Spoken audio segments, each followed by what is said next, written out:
Sa krimen na uwi ang pagkikita sa sementeryo ng isang babae at kanyang ka-eyeball. Ang biktima, hinalay na umano, ninakawan pa. Saksi si Susan Enriquez. Hindi na bago ang mga kwento ng may nakaka-chat sa Facebook.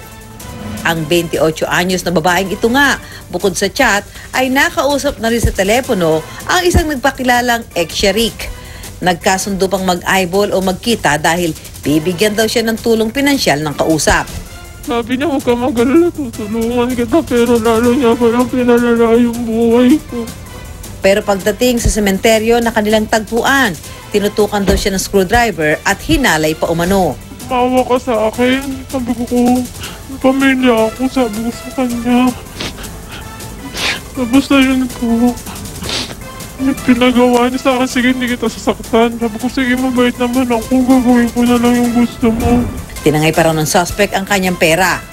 Huwag kayong basta magtitiwala sa nakilala niyo lang. Kasi pwede kayong mangyari yung nangyari sa akin. Mabuti mo, hindi niya ako sinaktan, yun na lang din yung po yung pasalamat ko sa buhay ko. Na ginawa niya, hindi niya ako pinatay.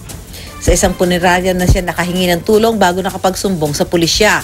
Ibinigay na niya ang Facebook photo ng suspect na bigo pang mahuli sa ngayon. Anong follow up po ron sa area na sinasabi po ng nasabing biktima, hindi po nila nakita doon sa sinabi niyang lugar.